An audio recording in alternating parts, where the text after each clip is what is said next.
السلام علیکم ورحمۃ اللہ تعالی وبرکاتہ۔ صرف 5 منٹ کا مدرسہ قرآن و حدیث کی روشنی میں۔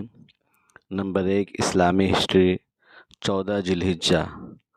علامہ عبد الرحمن بن جوزی رحمۃ اللہ علیہ 6 صدی ہجری میں عبد الرحمن بن جوزی رحمۃ اللہ علیہ ایک بہت بڑے محدث، مؤرخ، مصنف اور خطیب گزرے ہیں۔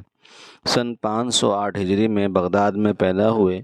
بچپن میں باپ کا سایہ سر سے اڑ گیا تھا، اور جب پڑھنے کے قابل ہوئے تو ماں نے مشہور محدث ابن ناصر کے حوالے کر دیا، اور آپ نے بڑی محنت اور شوق کے ساتھ اپنا تعلیمی سفر شروع کیا۔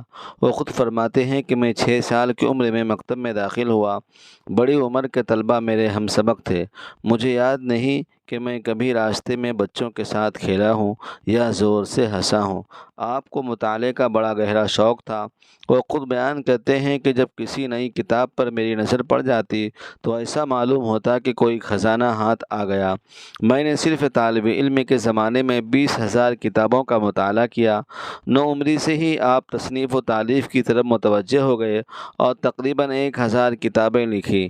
آپ کی تصنیفات میں کتاب الموضوعات، صفت الصفوہ اور سید الخاطر بہت بلند پایہ حیثیت رکھتی ہے۔ آپ کی وفات سن 597 ہجری میں بغداد میں ہوئی۔ نمبر 2، حضور صلی اللہ علیہ وسلم کا معجزہ، بے ہوشی سے شفا پانا۔ حضرت جابر رضی اللہ تعالیٰ عنہ فرماتے ہیں کہ ایک مرتبہ میں سخت بیمار ہوا تو رسول اللہ اور حضرت ابوبکر صدیق دونوں حضرات میری عیادت کو تشریف لے آئے۔ یہاں پہنچ کر دیکھا کہ میں بے ہوش ہوں تو آپ نے پانی منگوایا اور اس سے وضو کیا، اور پھر باقی پانی مجھ پر چھڑکا، جس سے مجھے افاقہ ہوا اور میں اچھا ہو گیا۔ نمبر 3، ایک فرض کے بارے میں، قضا نمازوں کی ادائیگی۔ رسول اللہ نے فرمایا جو کوئی نماز پڑھنا بھول گیا یا نماز کے وقت سوتا رہ گیا تو اس کا کفارہ یہ ہے کہ جب یاد آئے اسی وقت پڑھ لے۔ فائدہ، اگر کسی شخص کی نماز کسی عذر کی وجہ سے چھوٹ جائے یا سونے کی حالت میں نماز کا وقت گزر جائے تو بعد میں اس کو پڑھنا فرض ہے۔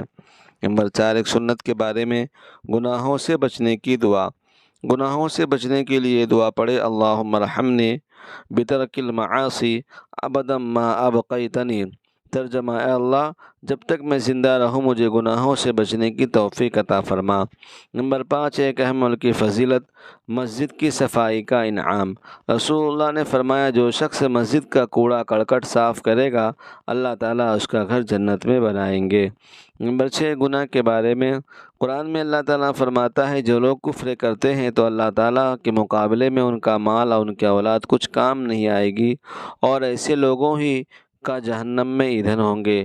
نمبر 7، دنیا کے بارے میں، قرآن میں اللہ فرماتا ہے مال اور اولاد صرف دنیا کی زندگی کی ایک رونق ہے، جو نیک اعمال ہمیشہ باقی رہنے والے ہیں اور آپ کے رب کے نزدیک ثواب اور بدلہ کے اعتبار سے بھی بہتر ہے اور امید کے اعتبار سے بھی بہتر ہے۔ لہٰذا نیک عمل کرنے کی پوری کوشش کرنی چاہیے اور اس پر ملنے والے بدلے کی امید رکھنی چاہیے۔ نمبر 8، آخرت کے بارے میں، قبر کی پکار۔